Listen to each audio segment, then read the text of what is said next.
அந்த மோதிரத்த வந்து கேட்ச் பிடிக்கிறாரு நம்ம ராகவ். அத பார்த்து வந்து விக்னேஷ் வந்து ரொம்ப நல்லதுங்க, நல்ல காலம் கீழ விழுந்துருச்சு அப்படின்னு சொல்லிட்டு வாங்க போறாரு. உடனே வந்து ராகவ் வந்து அபிகிட்ட குடுக்குறாரு. இந்த அபி அப்படின்னு சொல்லிட்டு, உடனே வந்து பரவாயில்ல சரி ஓகே நீங்க வாங்கிக்கோங்க அபி அப்படின்னு சொல்லி சொன்னோனே, அபி வந்து ராகவ் குடுத்தோனே அந்த மோதிரத்த வாங்கிக்கிறாங்க. உடனே வந்து சரி அபி அத குடுக்குறீங்களா? உங்க கையில போட்டு விட்டுமா? இப்ப வேணாங்க.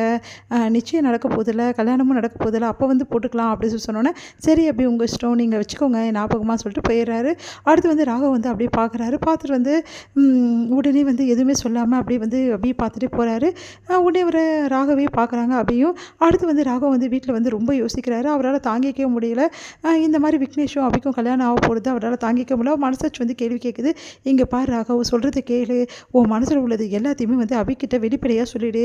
இப்படி தினம் தினம் நீ கஷ்டப்படுறத பார்க்க முடியாது. சொன்னால் கேளு அப்படின்னோடனே எப்படி சொல்ல முடியும்? அவளுக்கு தான் கல்யாணம் ஆக போகுது. இப்போ எப்படி சொல்ல முடியும்? இப்போ சொன்னால் நல்லா இருக்குமா?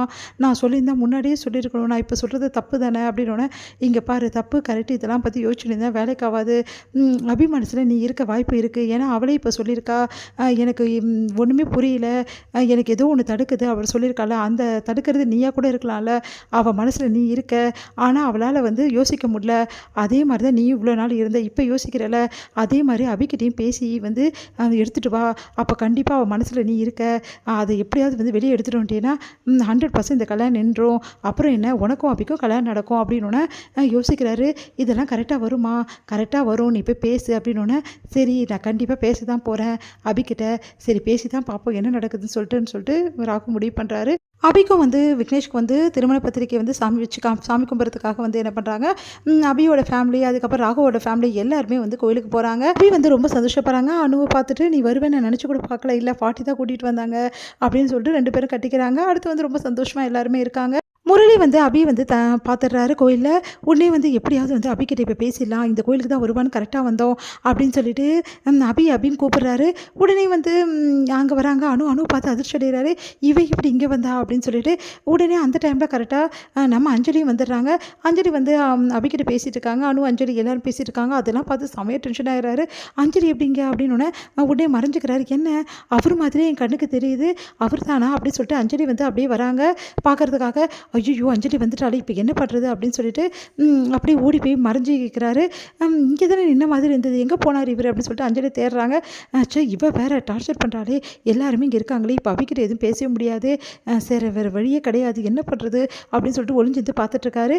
இங்கே வந்து சாமி கும்பிட்றாங்க. அபியோட பத்திரிக்கை வச்சு விக்னேஷும் அபியும் வந்து சந்தோஷமாக வந்து அந்த இடத்துல சாமிக்கு வந்து வழிபட்டுருக்காங்க. இதையெல்லாம் வந்து ஒளிஞ்சிருந்து பார்க்குறாரு முரளி. செமையாக டென்ஷன் ஆகிறாரு. அதே மாதிரி ராகவும் பார்த்து மனசை கஷ்டப்படுறாரு. அடுத்து வந்து ராகவ் வந்து எப்படியாவது வந்து இங்கே சொல்லலாமா, இங்கே சொன்னால் வந்து வேலைக்கு ஆகுமா, அபி என்ன நினைப்பா ஒன்றுமே புரியல எனக்கு, ஆனால் சொல்லி தான் தீரணும், எப்படி சொல்கிறது அப்படி சொல்லிட்டு யோசிக்கிறாரு. அதே மாதிரி முரளியும் யோசிக்கிறாரு. இங்கே எப்படியாவது அபி வந்து தனியாக வந்தால் அவகிட்ட சொல்லிடணும், பேசணும், ஆனால் வந்து அவள் தனியாக வரமாட்டேங்கிறாள், இப்போ என்ன பண்ணுறது, இந்த சான்ஸை விட்டு அவள் வந்து வெளியே எங்கேயும் வரமாட்டா, என்ன பண்ணுறது அப்படி சொல்லிட்டு அவரும் யோசிச்சுட்டு இருக்காரு. இந்த சொல்ல ராகவ் என்ன பண்ணுறாரு, அபியை சந்திக்கிறதுக்காக அபி வந்து என்ன பண்ணுறாங்க, விளக்கு போட்டிருக்காங்க. அந்த டைமில் கரெக்டாக அங்கே போகிறாரு. தனியாக அபி வந்து விளக்கு வந்து போட்டுட்ருக்காங்க. கரெக்டாக ராகவ் போயிட்டு பேசலாம்னு சொல்லிட்டு போகும்போது கரெக்டாக முரளி வந்துடுறாரு. முரளி போய் முதல்ல நம்ம பேசிடுவோம் இந்த டைமில் அப்படி சொல்லிட்டு அபி அப்படி சொல்லிட்டு போனால் ராகவ் அங்கே வந்துடுறாரு. ராகவை பார்த்து அதிர்ஷ்டம். ராகவை பார்த்துட்டு என்ன சார் அப்படி சொல்லிட்டு கேட்குறாங்க. ஒன்றும் இல்லை அப்படி சொல்லி சொன்னோன்னா, ஒன்றும் இல்லையா அப்படின்னு கேட்குறேன். இல்லை உங்ககிட்ட கொஞ்சம் பேசணும் அபி அப்படின்றாங்க. சொல்லுங்கள் சார் அப்படின்னோடனே, இன்னைக்கு நீ ரொம்ப அழகாக இருக்க, உங்கள் வாயிலேருந்து இதெல்லாம் வர்றது ரொம்ப கஷ்டம் சார், பரவாயில்லையே அப்படின்னு சொல்கிறாங்க. இல்லை உண்மையிலேயே ரொம்ப அழகாக இருக்க அபி அப்படி சொல்கிறாரு.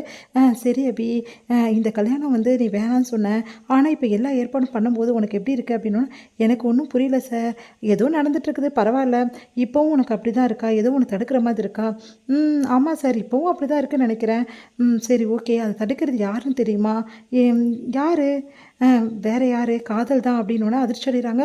என்ன சொல்கிறீங்க நீங்கள் அப்படின்னு சொன்னோன்னே, ஆமாம் அபி, உன் மனசில் காதல் இருக்குது, அதனால தான் உன்னை ஏதோ ஒன்று தடுக்கிற மாதிரி இருக்குது அப்படின்னோடனே, சார் என்ன சார் சொல்கிறீங்க, ஏன் மனசில் காதலா?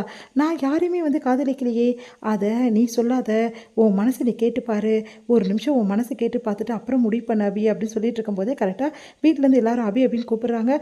சரிங்க சார், நீங்கள் சொல்கிறத நான் யோசிச்சு பார்க்குறேன் அப்படின்னு சொல்லிட்டு அபி போகிறாங்க. ராகு ரொம்ப சந்தோஷப்படுறாரு. இதோட முடியுது.